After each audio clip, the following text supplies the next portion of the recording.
Well, I call that a lot of fanfare. Well done. Well, thank you very, very much. This morning, I'm not going to quote from any illustrious authors because I want to tie my subject to personal experiences. Over the last time of over 60 years, I've had the opportunity to watch thousands of persons going out in a great crusade in search of truth. They almost remind me a little of the medieval crusades, in which persons in every walk of life, every degree of intelligence, set out on that great pilgrimage from Europe to Jerusalem. Many got only a short distance and gave up. Others kept on to die in the desert. Still others fought their way through the ranks of the Saracen and either died there or gradually returned to their own lands. A fraction came back. They were all seeking the holy city, the city of their faith. And in spite of every effort for centuries, Christendom was never able to recapture that city. And in a way, this reminds me of the struggle of people today. In every religion, every faith, every cult, and every creed, human beings are searching for the personal experience of reality. They are seeking to come to understand themselves, to find a reason for their own existence, to find that balm of Gilead which has been promised to them. They have come in every color, creed, race, and type, and every degree of intelligence.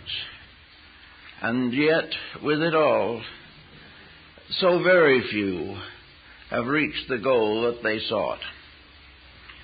Many reached a goal which they thought was what they sought. But after a time it proved elusive and illusionary, and the search continued. The alchemists sought to make gold, and also to reform society. The Hermetists studied the secrets of nature. The Greek mystics and philosophers studied the world with the most profound attention and with the greatest benevolence. Many of them came to extraordinary conclusions, but now in the 20th century, these conclusions are ranged against each other, and a new materialism, a new intellectualism has taken over, and a new pilgrimage has been declared, a pilgrimage into the great economic future of a world industrial wealth.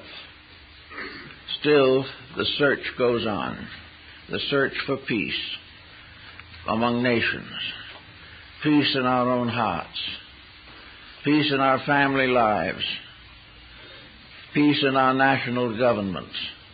We are still searching for that mysterious integrity which alone can bind up the errors of society. Now, looking back as far as we can in history on this, we observe a certain number of special points of interest, and these include both Eastern and Western thinking, the wisdom of Asia and the wisdom of the Western world combined. And it all seems to sum up in one peculiar inconsistency, namely that the individual seeks something better without becoming better himself. He seems to think of religion as a way of atoning for something, atoning for his own misdeeds or his own ignorance. He seems to believe that if he can become part of an association of religious peoples, that he can drift with them into the better land beyond. But actually, we are today no closer to that which we essentially seek than we were thousands of years ago. Because we have added more to our difficulties than we have to our solutions. And now we all stand in the midst of the greatest challenge we've ever known, nuclear warfare. Now, how all of the good of the past could come to this, how the love and wisdom of thousands of dedicated souls could not prevent this emergency, is a very strange and sad commentary on our way of life.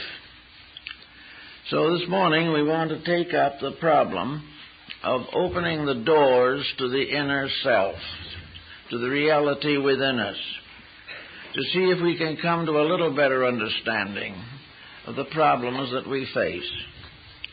Those of you who have, in travel, visited primitive peoples may note one interesting point, namely, way back in the beginning of time, there were those who had visions. There were those who had strange beliefs, but these beliefs were supported by extrasensory perceptions. And in those old days, the great scriptures of the world were written. In those days, the great philosophical and scientific footings were laid down. And we have only inherited the skill to make certain improvements upon original revelations. Therefore, the great period of revelation is not now. The great period of revelation gave the world Pythagoras and Akhenaton and Moses, Zoroaster, Buddha, Krishna, all the great scholars and wisdom teachers of the past. Now, why was that the way it is? Why were those days better for the development of wisdom than ours? I think probably the answer to this is reasonably evident, namely, an uncluttered existence. Our ancestors did not have the great ambitions that we have. Even our forebears in this country had no such vast ambitions as we are courting today. In those days, people lived close to nature, which was a great advantage. They lived in a simple, natural environment that had not been spoiled completely. True, they lived in company with some unpleasant animals and things of this nature, and quite early it began to develop feuds among themselves. But generally speaking, primitive man lived in a natural world. And living in a natural world, when he tried to create a philosophy of life with very limited resources with which to work, and not really any understanding that there was a philosophy of life, he began to build his way of living by studying the life of the world around him.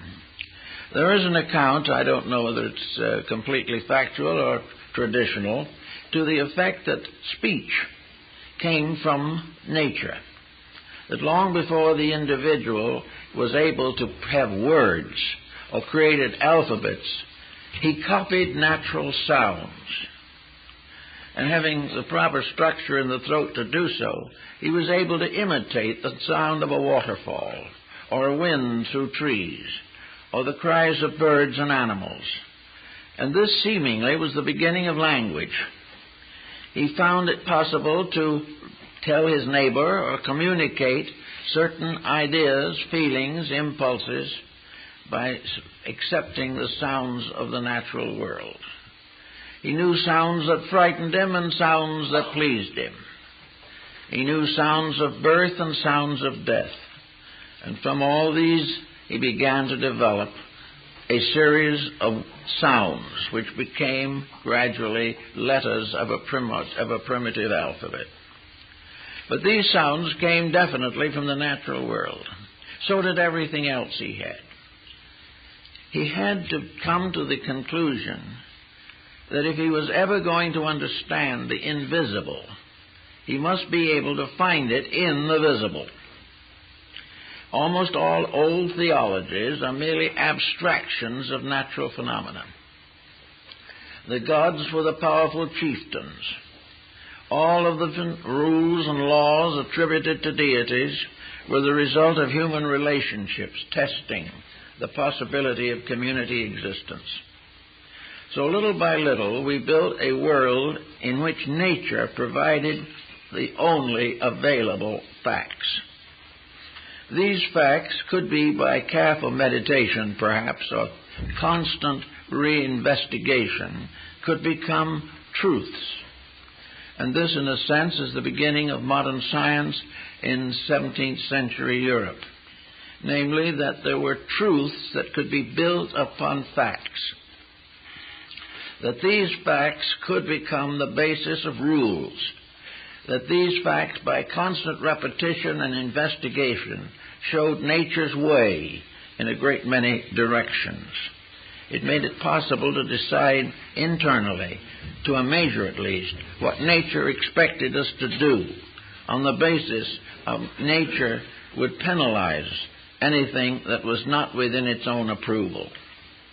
So little by little, the science of nature began to take the form of a natural philosophy. A natural philosophy that was based upon the seasons, upon the climates, upon the various nature phenomena, from everything from the gently flowing stream to the volcanic eruption. All these things had to be fitted into something supported by facts. And facts were things that you could see, that you could touch, or you could in some way have a direct contact. Now, from facts, the problem of truths resulted in morality. Morality was really the moral interpretation of facts. It was a fact made alive and vivid through experience. The individual taking the fact and working with it discovered finally that it had within itself a meaning, a moral value, that it produced good consequences, that it advanced causes, whereas error nearly always destroyed. So little by little, the truth factor came in. And after a long time with truth, the mind and consciousness began to ascend to a higher level, and this was reality. Reality is, in a sense, the higher octave of truth. It is something that is gradually built into our understanding as a complicated network of truths, working together, and through their interaction producing what we call reality. Reality is the final proof of the truth of a fact. And on this basis, we have built most of the learning that we know today.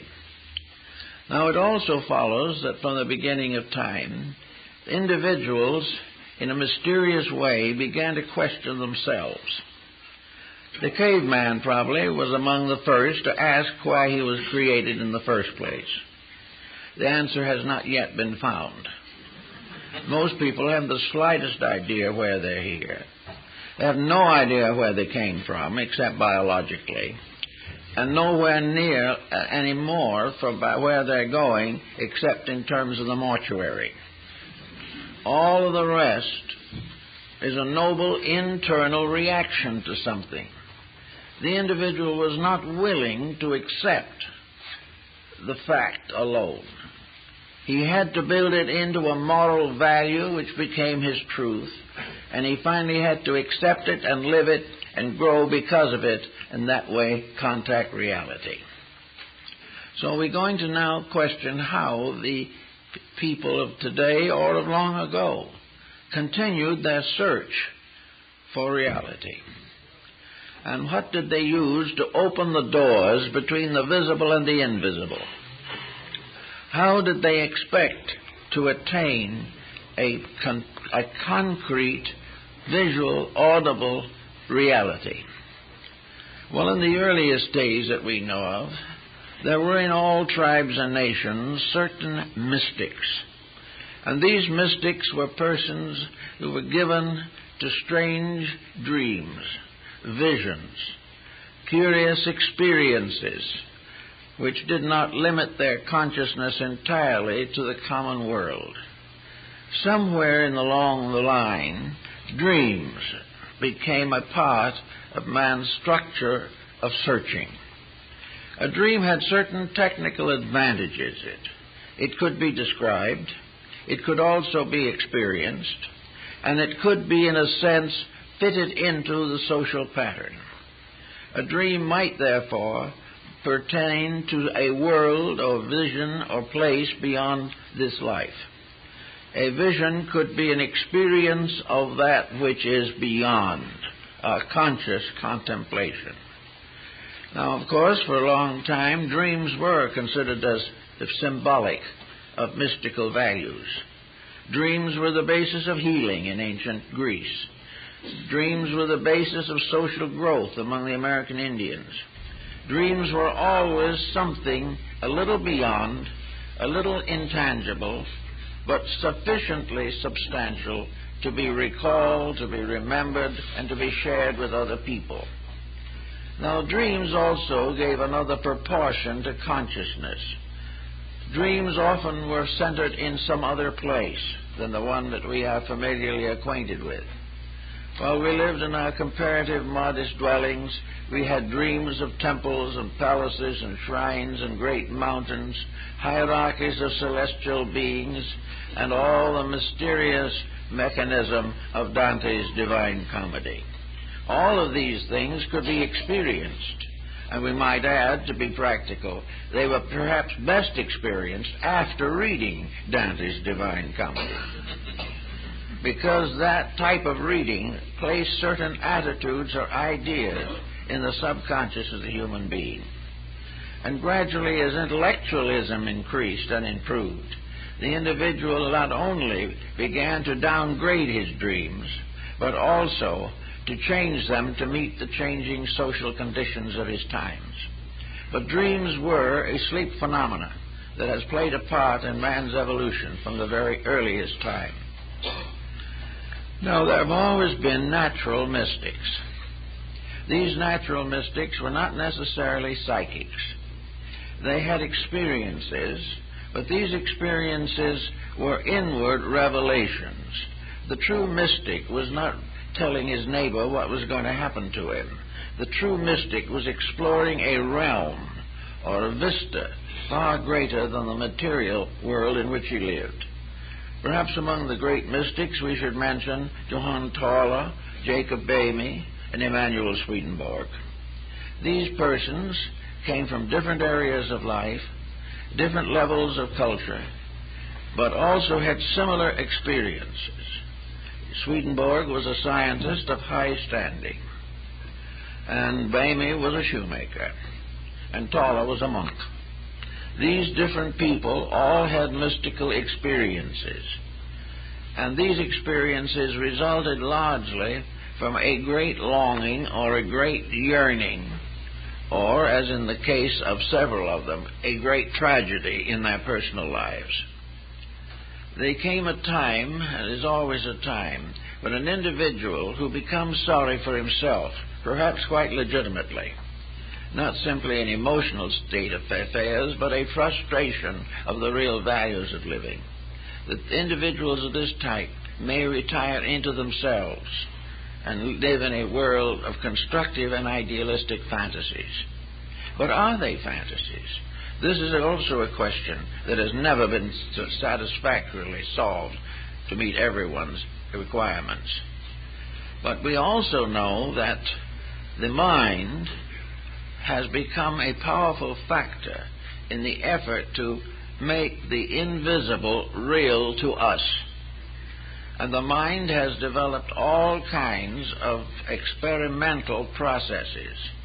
The mind has borrowed heavily from outside sources for the information intended to reform the inner life of the person to whom that mind belonged.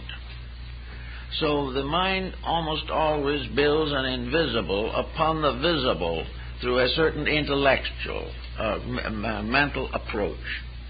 And today we have all kinds of such approaches. They are found in practically every religious system of the world, and they are opposed by every agnostic system. They have become the basis of moral philosophy and have also resulted, unfortunately, in the rise of a great many competitive institutions. But the mind becoming more and more enmeshed in the obvious or the external, and the external becoming less and less soundly founded, so that it is based today very heavily upon mistakes and misfortunes, the mind becomes a dangerous instrument. Now, the mind was not such a dangerous instrument long ago, when society was a comparatively simple structure. Probably, really, the mind's domination of the situation began with the dawn of ambition.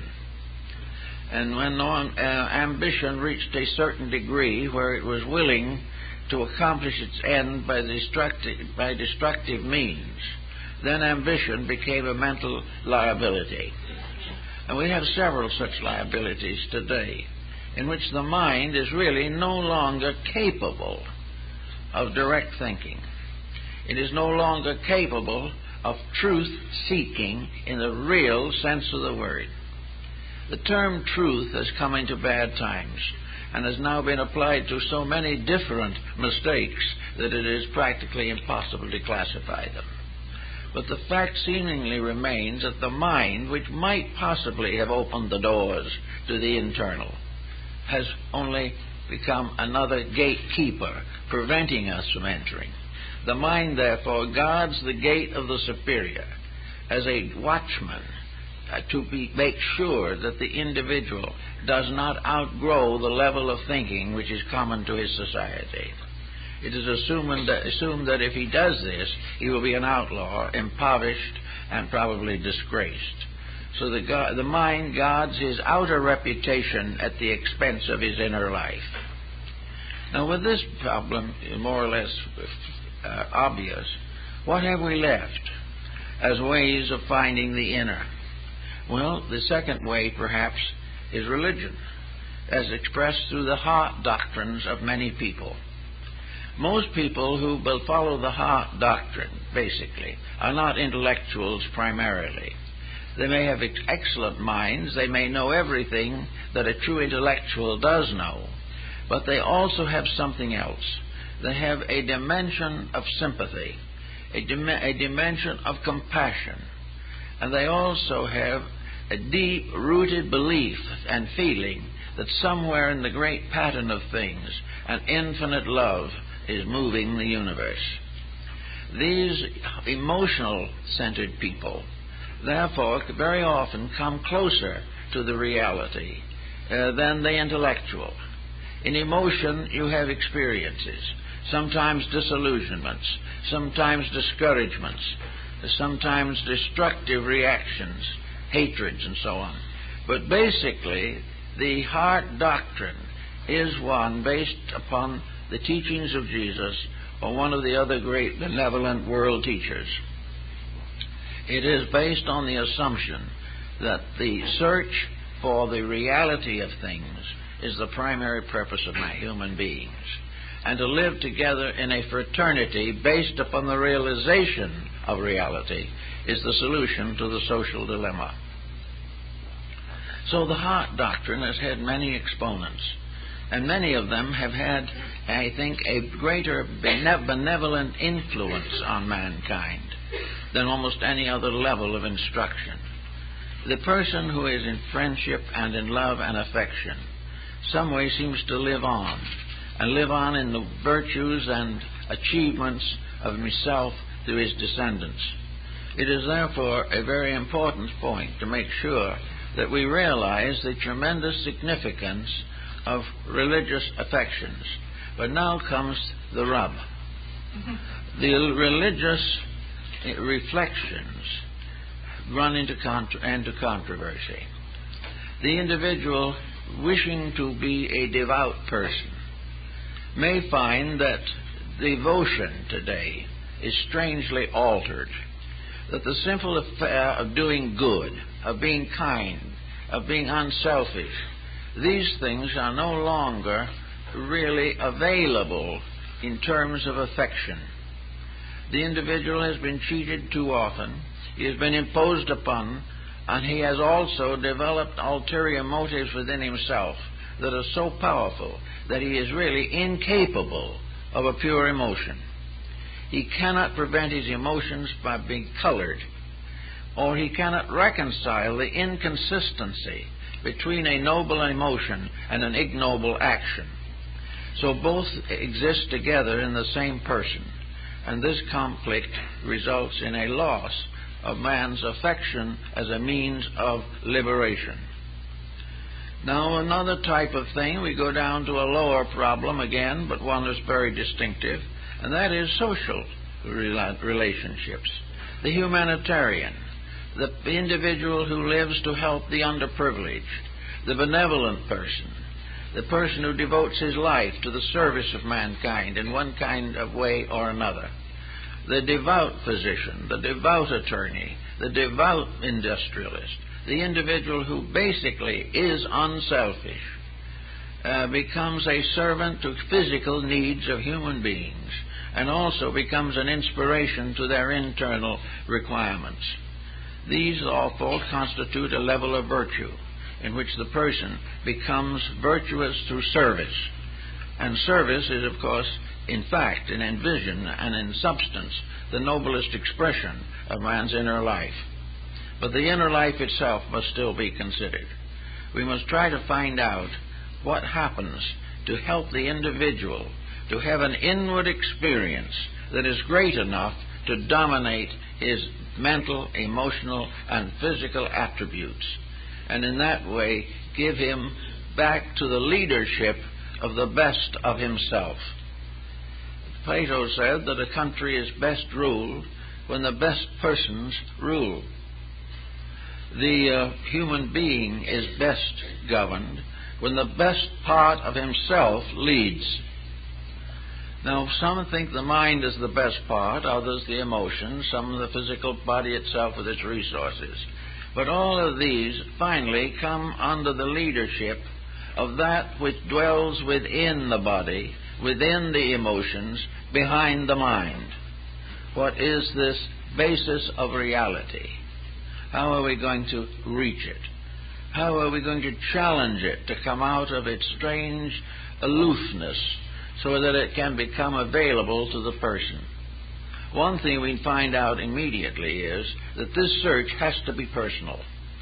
There is no possibility of communicating this reality in ways necessary to solve the problem of the individual, except that it be given to the individual with his particular problem.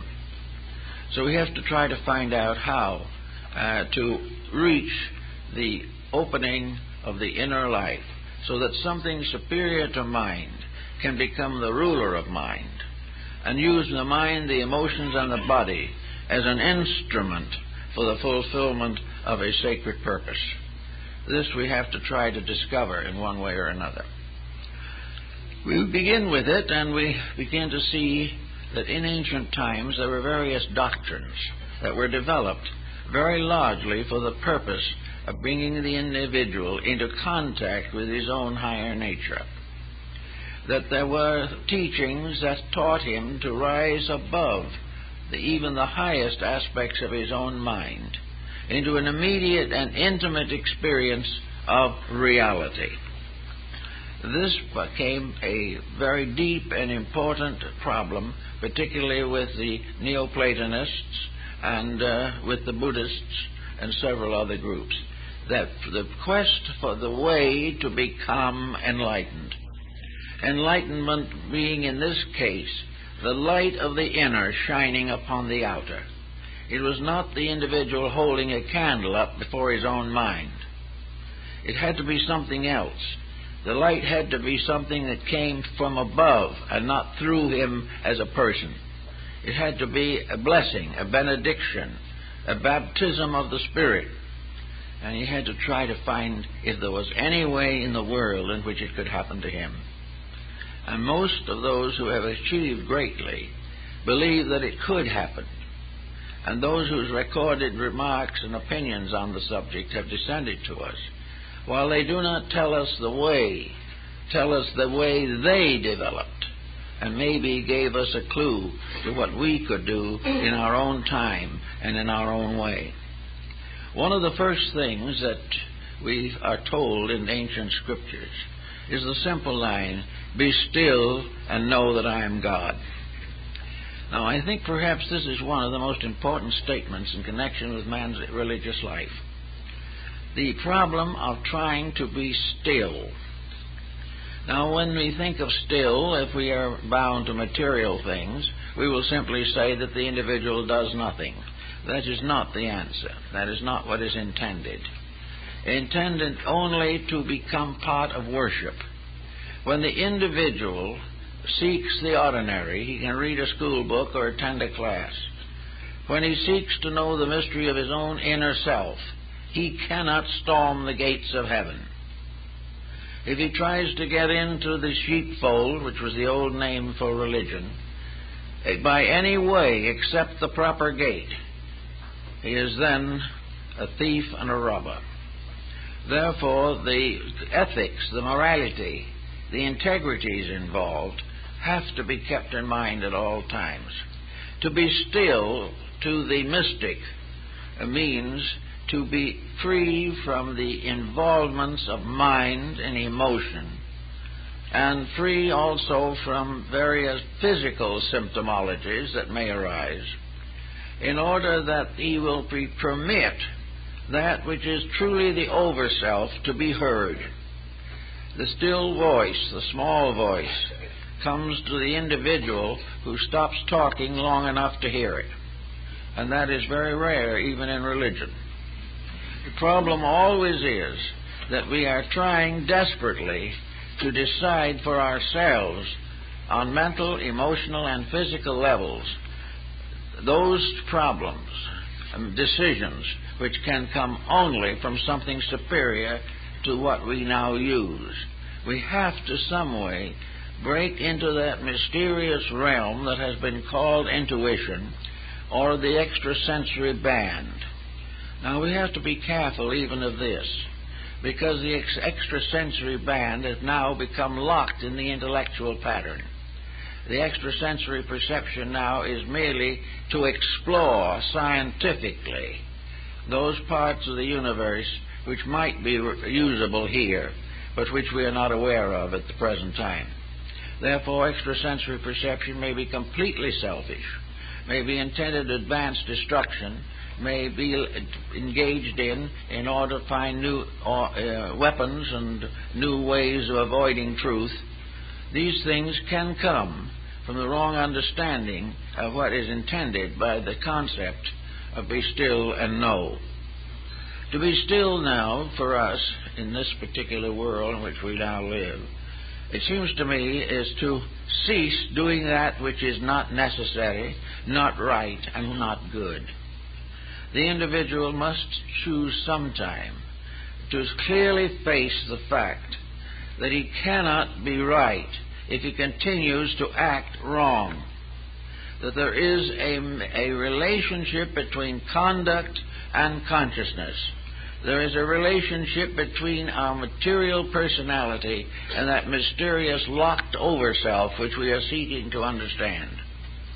Therefore, it is very necessary to be still in the sense of recovering from all of those intemperances of attitudes by means of which the normal growth of the consciousness is delayed or disposed of entirely. Therefore, if we want to really understand this, we have to begin the process of ironing out ourselves, to get rid of those things which interfere with the natural mistakes of life. I mentioned that one day to a man who came to see me, that if he stopped all these various attitudes that he had, he'd be better off. And he seemed quite unhappy and a little indignant. Well, he said, if I stop thinking about all these mistakes, I'll have nothing at all to think about.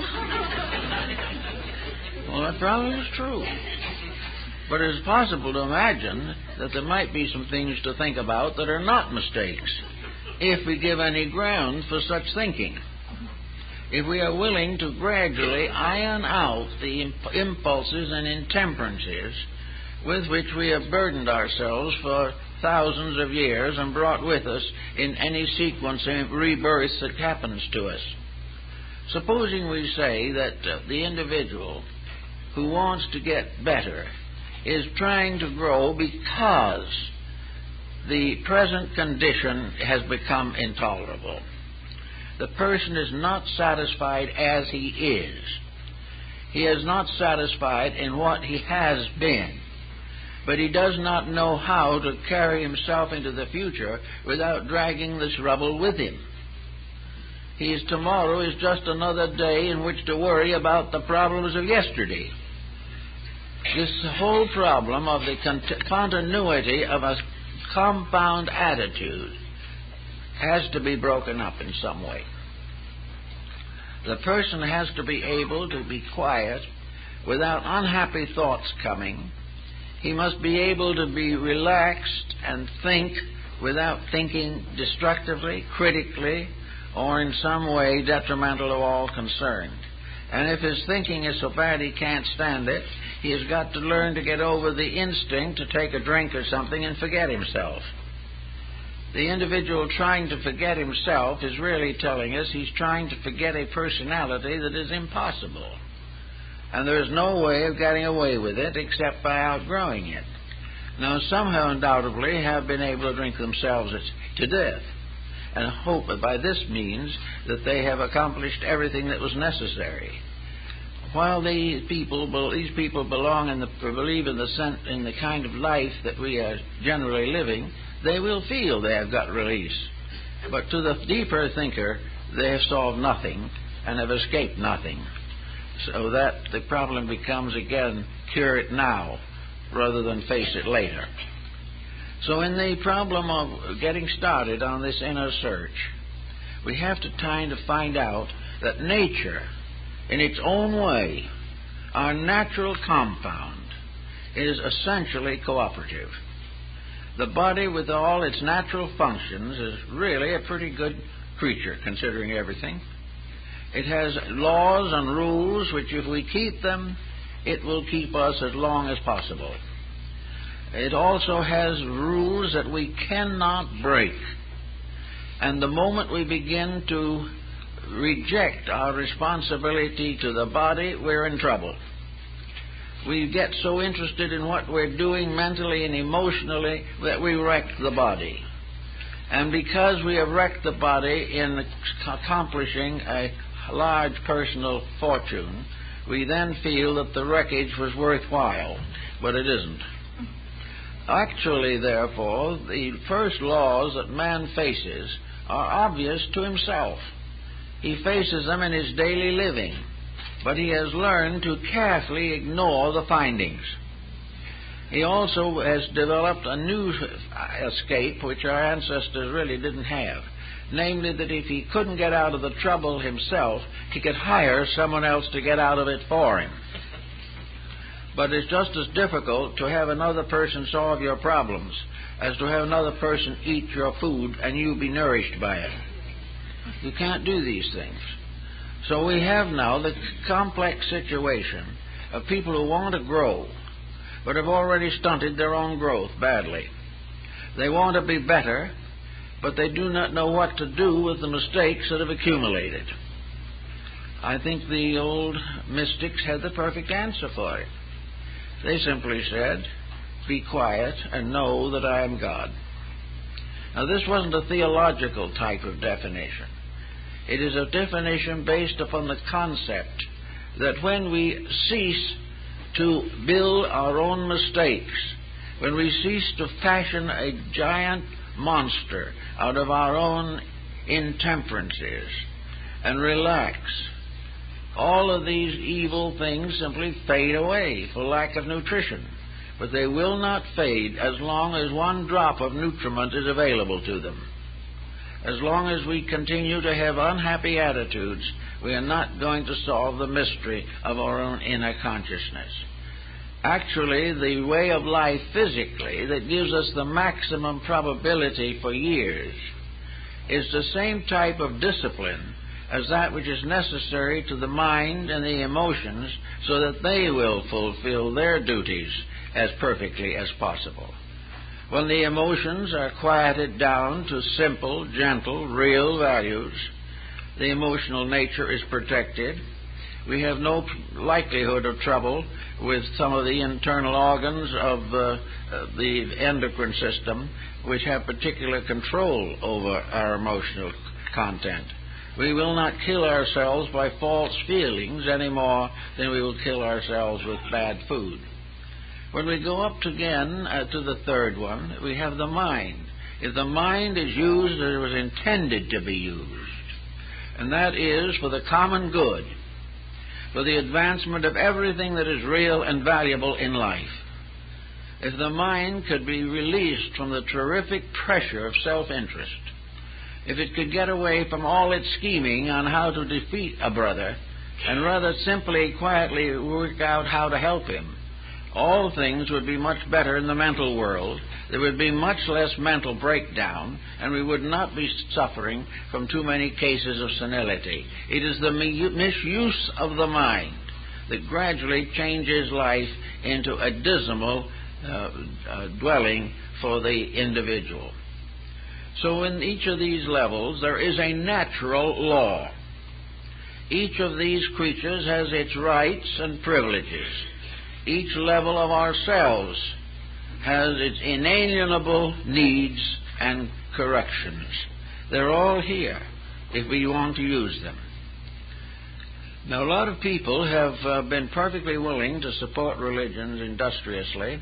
They have been willing to make pilgrimage. They have been willing to do all kinds of penances to remove some guilt mechanisms within themselves. And at the same time, even though they live a pretty fair life, this great experience of projection into something higher has not occurred to them. And largely it's a result of not being able to quiet the separate levels of our consciousness on their own levels, and then quiet the relationships of them to each other. In other words, if the mind and emotions are locked in conflict, they're in trouble. Wherever there is conflict, there is a kind of destruction. There is a false motion. Wherever there is an obstruction, there is a decay of values, a disintegration, an infection, in which something becomes sick. All selfishness is sickness, no matter what you want to call it. All jealousy is sickness.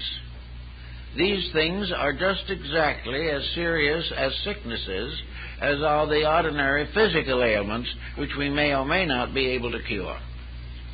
This problem, therefore, is to get rid of the sickness arising from the misuse of powers, faculties, and principles within ourselves. Unless we're able to do this, we're going to stay right in trouble just the way we are. But the worst part of it is we may be a good church member while we're in this problem. It has never occurred to us that religion demanded anything more of us than allegiance. It was like a parent who demanded that the child obey, but did not necessarily contribute to any enlightenment in the purposes of obedience. The religious association which washes away sins with baptismal water has not gotten to the point where it realizes, or bad people realize, that they have got to wash their own sins away all too often with their own tears. So there is time to get at some of these values directly. If the person wants to be born again in the theological sense of the word, it isn't that he simply accepts a religion. To be born again means to not make the same mistakes again. It means to clear the slate. A new birth means to start out with a fresh, clean, honest mind, without carrying anything from the past that was destructive or against the Ten Commandments or against the Sermon on the Mount. Everything that is detrimental must be left aside. It must not be carried forward.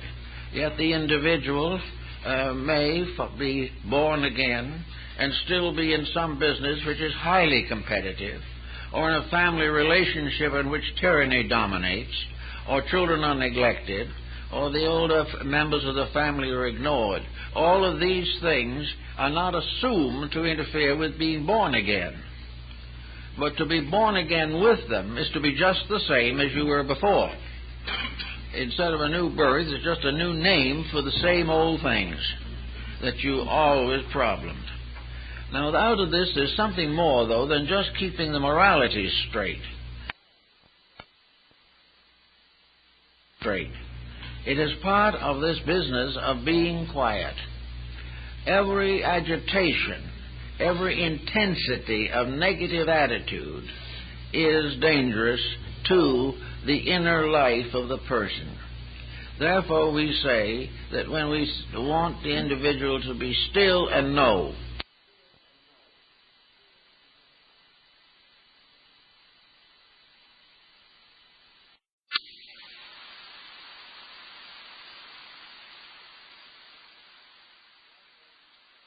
therefore, we say that when we want the individual to be still and know, we want the individual to change his entire basic formula for life.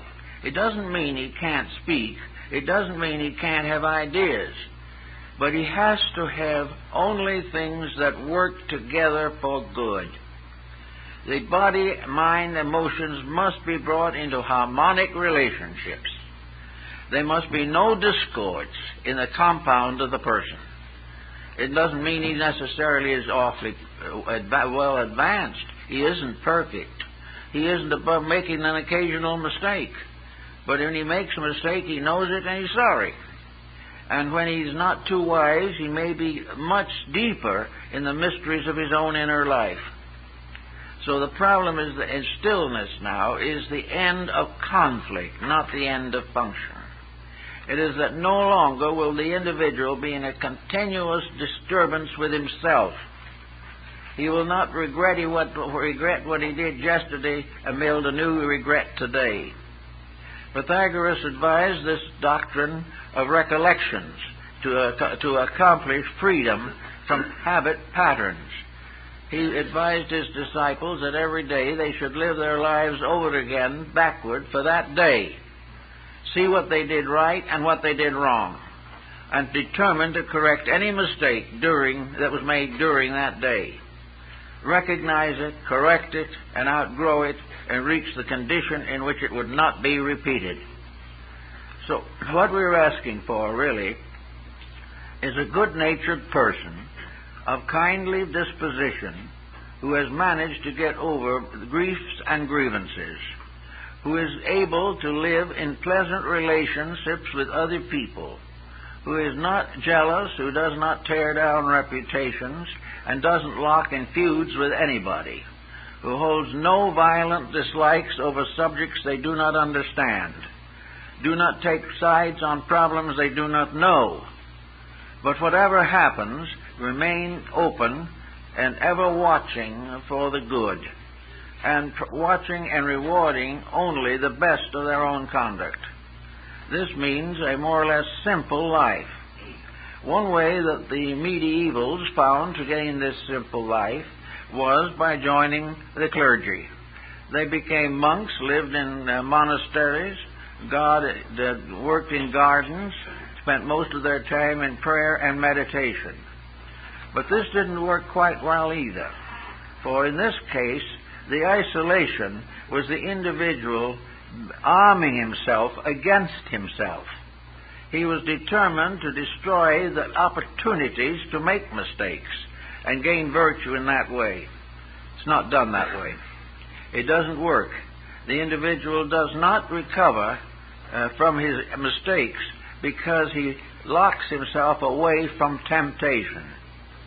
Because temptation is still there, and all kinds of internal pressures affect him and afflict him even while he is in a monastic existence. The answer to the whole thing was, stay in the world, but be able to live your own inner life without worry and fear, and if other people wish to ridicule it, let them. But do not resent their ridicule. It's not worth it. Do that which your inner life tells you is right. And in order to do that, you have to get a message. Now, messages coming from the inner life are often mistaken. Very often what we consider to be a vision is merely a way of supporting our own personal attitudes. When visions begin to support our right to be wrong, we have a good reason to question the visions. Visions can be nothing but nightmares. They can be nothing but psychological expressions of our own defects. They can reveal to a clinical trained psychiatrist or psychologist just what is wrong with our dispositions and why we're in trouble. This type of vision or dream is of no basic value except as a warning. And the individual does not need to have an elaborate analysis of this. For if he has pressures, he will have dreams. And most of the dreams will be related to his pressures, either justifying them or trying to help him to fulfill the things that have created the pressures. So we don't go on that level. But if there are no pressures, if there are no intensities, if the individual is living a very quiet, reasonable, and natural life, perhaps he'll be a little like Jacob Boehme, the great German mystic.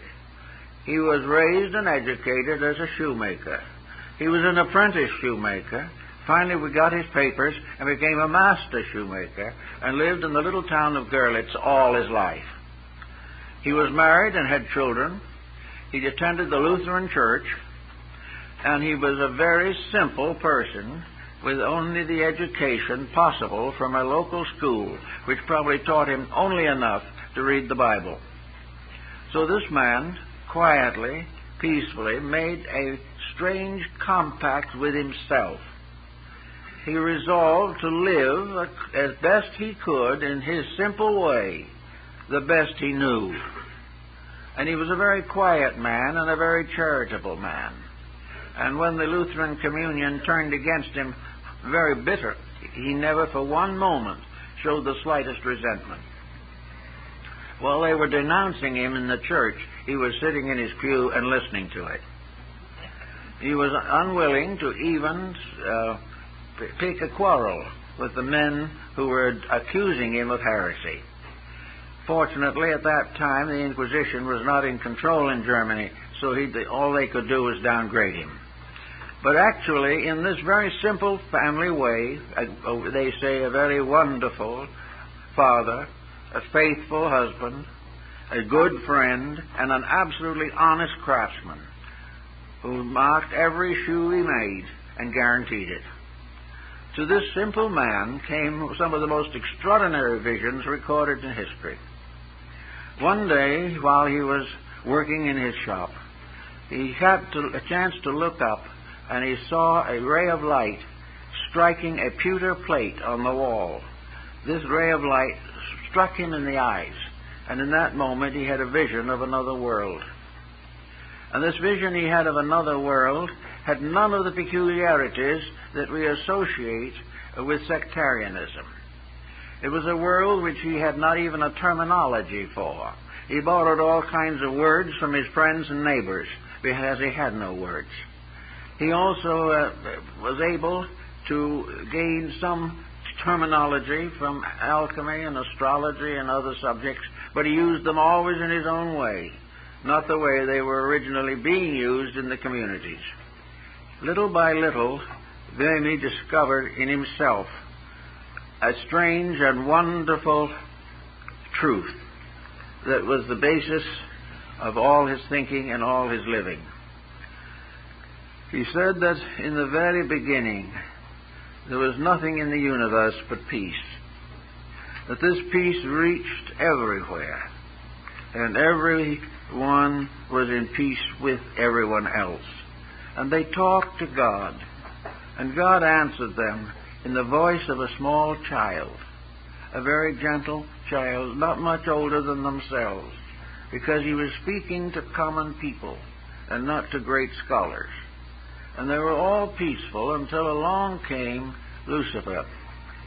And Lucifer was self-will, and by self-will fell the angels. And when Lucifer asked deity for certain privileges, he was a faithful cherub at that time, God spoke again in the voice of the little child and said what was necessary. And Lucifer said, "Oh no, I don't like this. I don't want to live in a universe that is ruled by a small child. And if the deity can't speak out the great and glorious words I want to hear, I'm going to take over the job." Remember, this is in Low Dutch in Germany. So he said, "I'm going to take over. I'm going to run the universe now." So he challenged deity. He said, "I'm not going to do these things. If you're just a puny little deity living in space without anything around you except a baby voice, I'm going to show you how to run this thing." And at the moment that he said that was the moment of the great disobedience. And in an instant, the heavens completely changed. Everything changed. The sky was filled with great spiritual powers. In the midst of them was seated or placed the ineffable deity, with all power, all splendor, all skills, and the thunder and rumbling voice that could be heard everywhere. And it is thus that the pride of Lucifer opened the abyss of the self, opened the world of sorrow and pain, because he had tried to take over the management of the universe, and because he could see no God until he disobeyed, and then the whole glory of heaven broke upon him. Now, there's something about this. It's almost a beautiful myth or legend that can be carried right on down.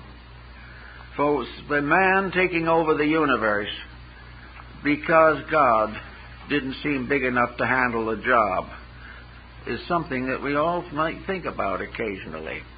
Also in all the problems that we have. When we think of the universal divine plan as too weak to handle us, to take care of our problems, so that we have to suddenly become helpers in this deal, we may get into serious trouble. But Bamey was essentially a great mystic, and he pointed out that when the human being becomes aware of the realities and uses them properly, the great grief or the great sorrow fades away again, and man and God live together in infinite community, always man obeying that which was eternally ordained to be obeyed. So in this way, Bamey had his statement of silence, of peace, that was disrupted by the rise of human faults, human emergencies, and the forever human optimism and complacency. So that to be still is to know the universe as stillness. To be still is to hear the voice of God and the voice of a small child. To disobey is to bring down upon oneself the thunder of an absolutely immutable power. To obey, we do not know there are laws. When we break them, we discover to our sorrow that we have not been very wise. So we're going to try to think in terms of a quietude that is free from ulterior motive. And this was what Zen attempted to do in India. And this is what Taoism attempted to do in China. This also is the mystery of Neoplatonism and the ideals of Pythagoras. It was the idea that man only comes into trouble when he does it wrong. As long as he is right, he doesn't know there are any laws. Because by keeping them perfectly, everything is serene and well balanced. But the moment self-interest takes over, the power of the abyss is loosened upon us.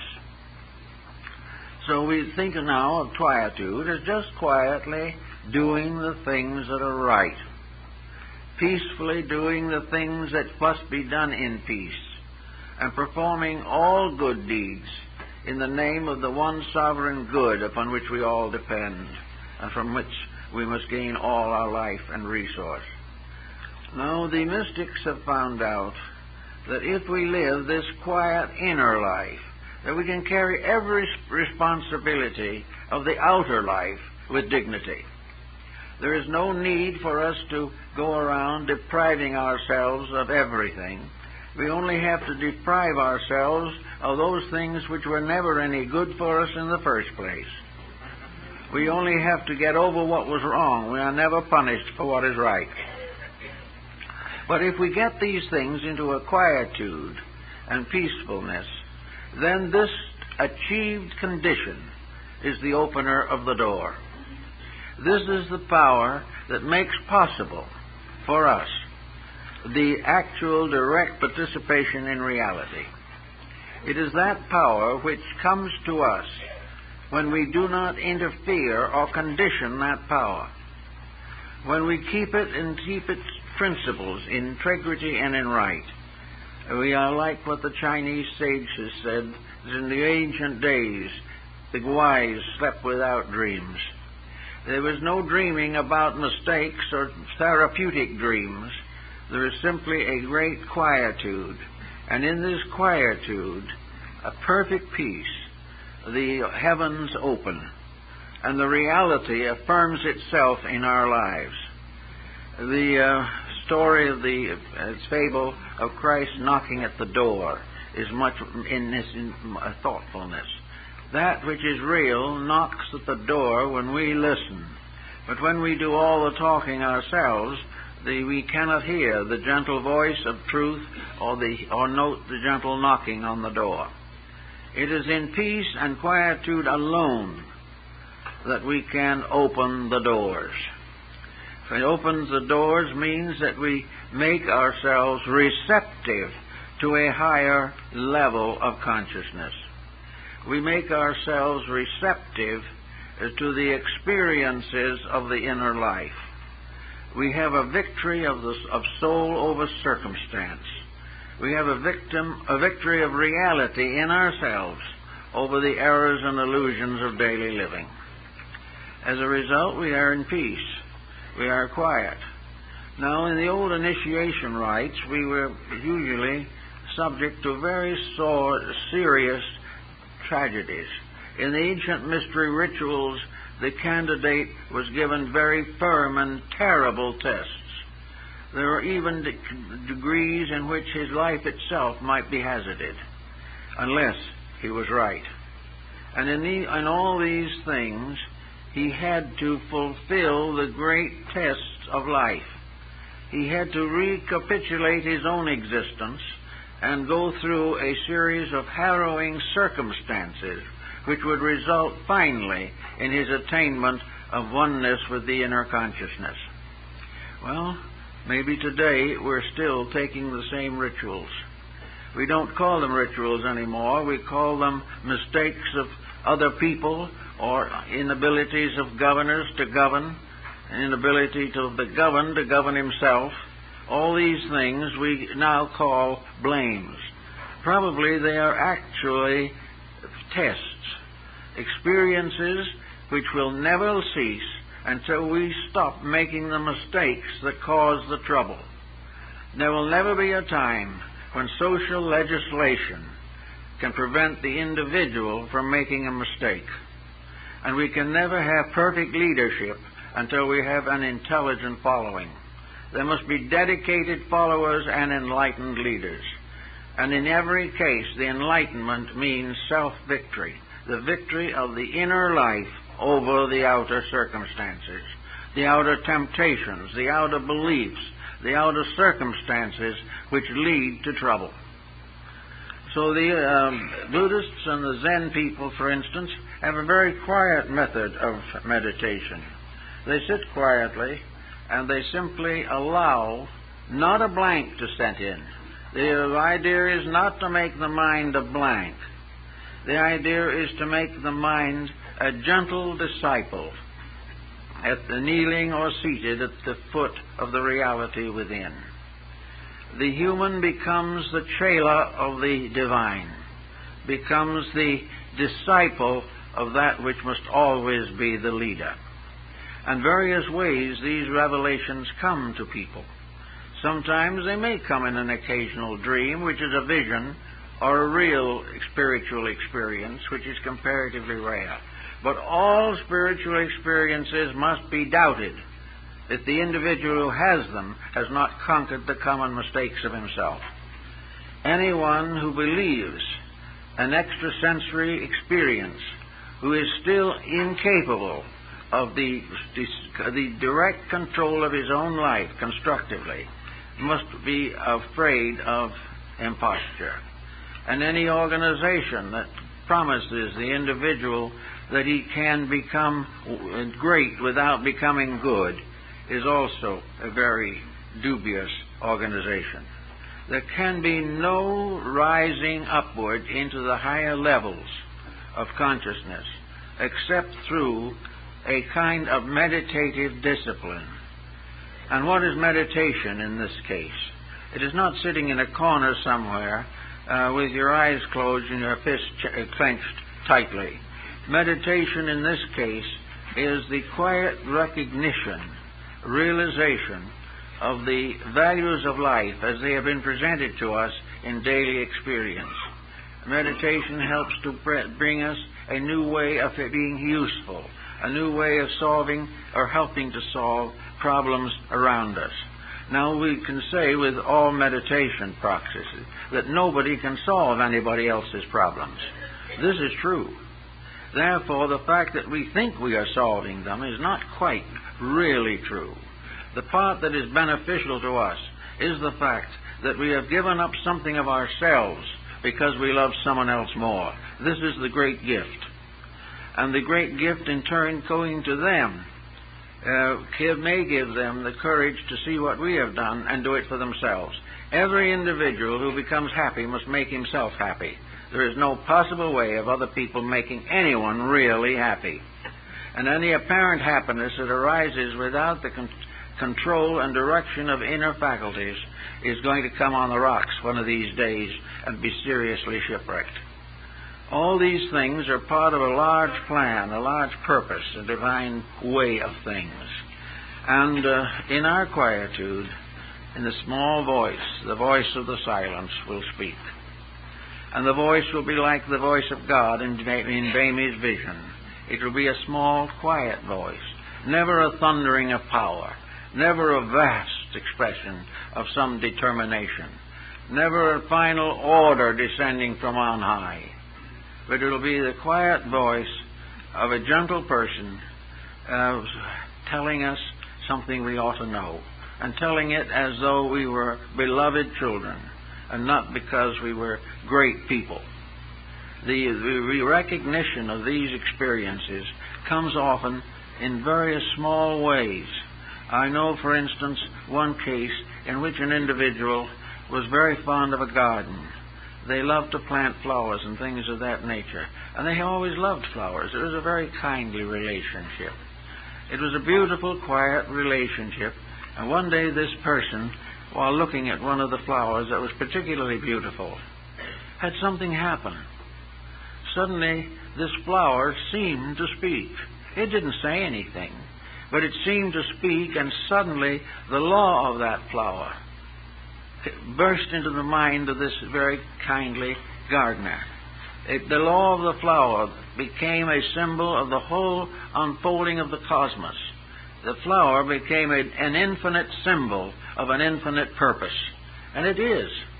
It is a part of a great and infinite purpose. But most of those who look at the flower don't see it that way. But this person saw it that way. Saw the flower as suddenly bursting forth into a perfect symbolism of the universe. It was there all the time, but at that moment, the reality in the individual picked it up and brought it out. The message came from something beyond the mind, something beyond the emotions, but an infinite impression of reality, which meant that the person had for a moment's contact with one of these levels of higher insight. Plotinus, the Neoplatonist, said that in his lifetime, that only on 2 occasions had he been lifted up into the presence of reality, and that for only a few seconds. But that became the most powerful experience of life, and all of life from then on was never the same as it had been before. The same might be said true of Luther Burbank with his love of flowers and plants. Here's a man who was able, very obviously, to influence flowers and plants. I saw him one afternoon and we talked about these things, and he said that he could talk with the plants, and the plants answered him. And when he said he wanted them to do something, they did it. So several big universities sent classes and students and so forth to see how Mr. Burbank was taking the spines off of cactus so they could be used in the desert to feed cattle. And they did exactly what he did and got nowhere. And he explained that the reason they didn't get the result was because they hadn't talked to the flowers and plants. They hadn't told those plants what he wanted them to do, what they should do, and how they could help by doing it.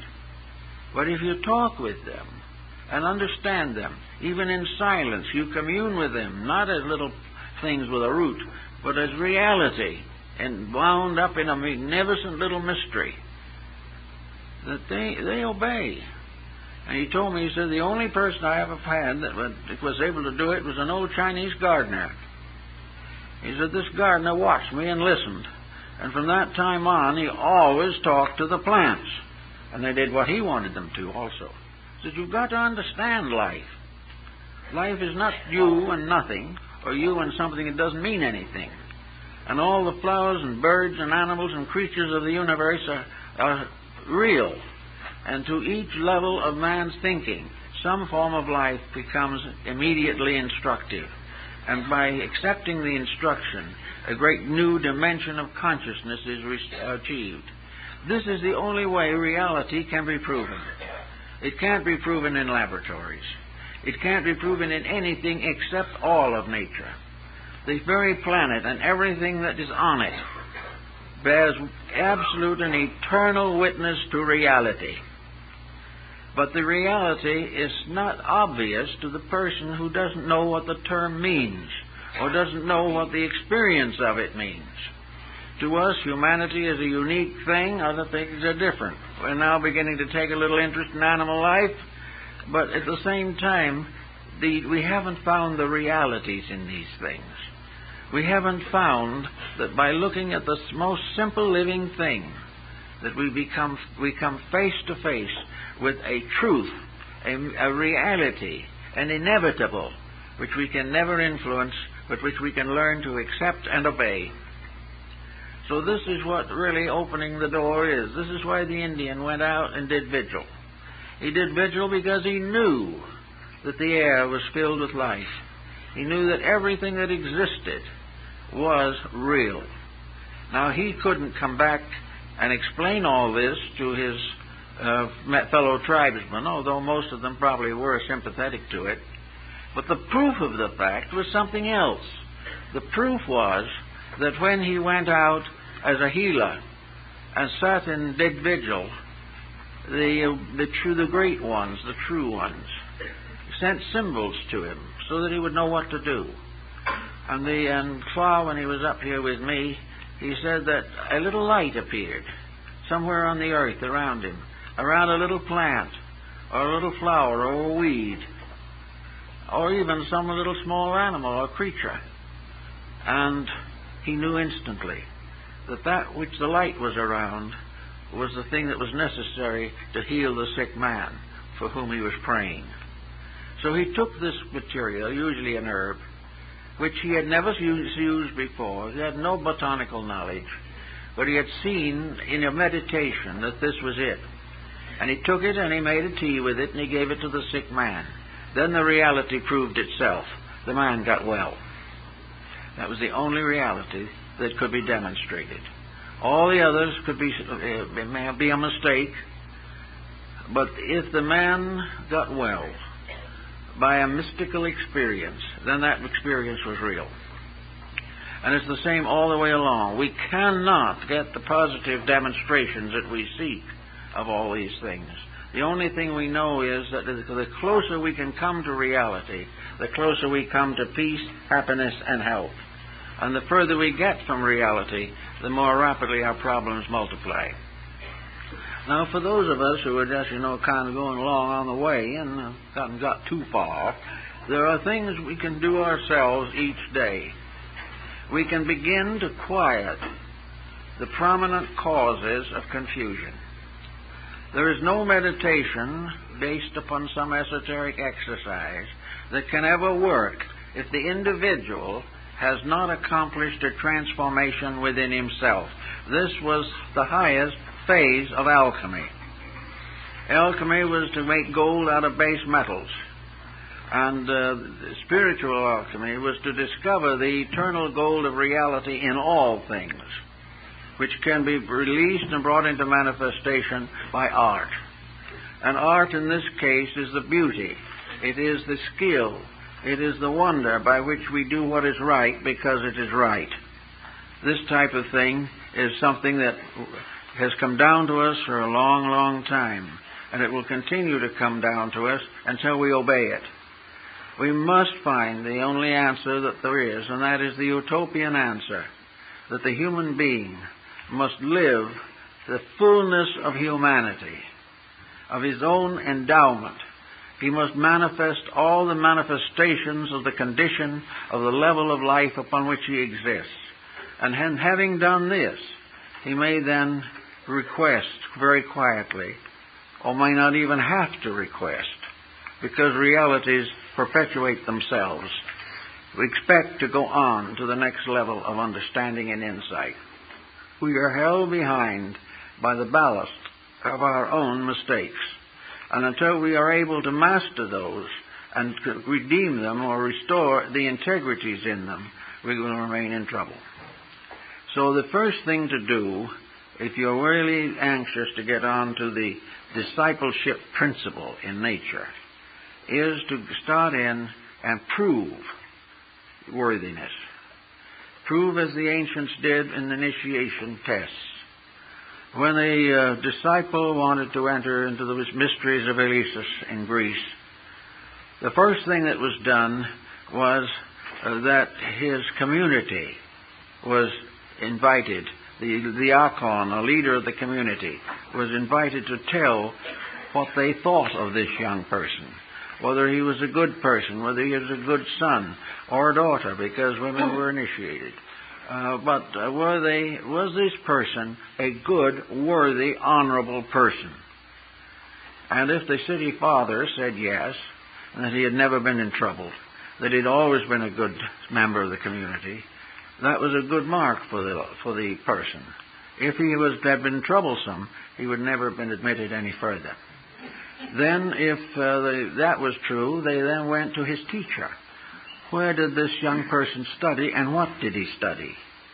So they found the master, an old sophist of some kind, who had instructed him. And they said, was he a good student? Yes. Was he quick-minded and able to understand? Yes. Well, what did he give him to study? Mathematics, astronomy, and music. That is correct. Then they would probably call the boy to be given the examinations at the temple itself. And if he passed these successfully, he was placed on a 5-year probationship, in which it was assumed that he would take the hope of going on as the basis of a great improvement in himself. He was to go back to his ordinary life and do those things which he believed would be sanctioned, justified, and approved by the temple. He had to be virtuous and pure and clean and healthy all through this 5-year period. He must have no trace of egotism. He must not look down on others who had been rejected. He must simply live a clean, natural, honorable life, serving his family, keeping the rules of the community, and developing his own inner life. At the end of that time, he was put into the tests. And these tests were very severe on many occasions. But they were tests of every courage that the individual had. And every opportunity was given to be corrupted or to be sidetracked. But if he succeeded and lived on and was able to pass the final test, he was brought forth on the porch of the temple and crowned with the laurel wreath and declared to be an official and recognized member of the religious group. This then became something that was so important that in the presence of an initiate of the mysteries, even the king of the country could not remain seated. The divine instruction took precedence over all material honors. And the initiation was more important than to win a great military victory or to attain to be an archon of the state or to become a leader in any external affair. He might win the Olympic Games 10 times, but it was not nearly as much of an honor as to have the wreath of the initiate placed upon him. From that time, he was bound by oaths greater than himself that he would never corrupt, never compromise, never in any way abuse, and never falsely reveal to the unworthy the instruction he had received, and would never use that instruction for personal physical gain. Now, those were pretty rough instructions, but at the same time, they are the type of thing that we must all ultimately face. Fortunately, we don't face it all at once. We don't have to do all that is right at one time. But little by little, day by day, we are supposed to discipline our mistakes, gradually gaining control over them, correcting attitudes that are not conducive to common good.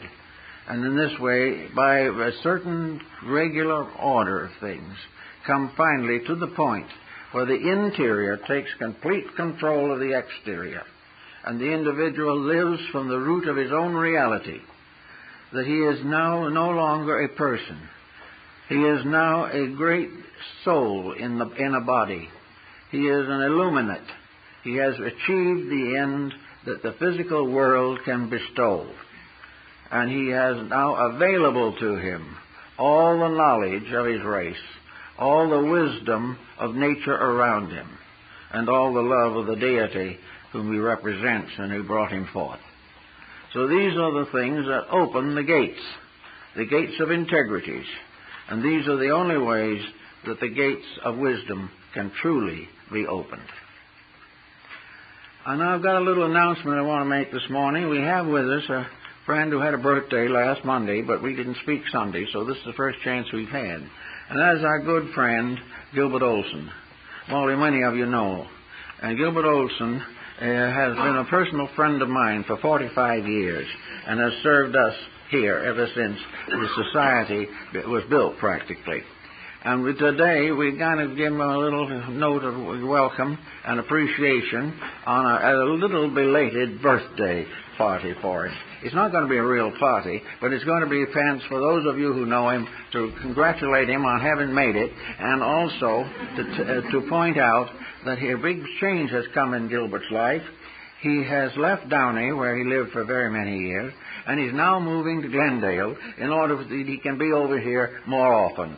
So we want you to all say hello for him.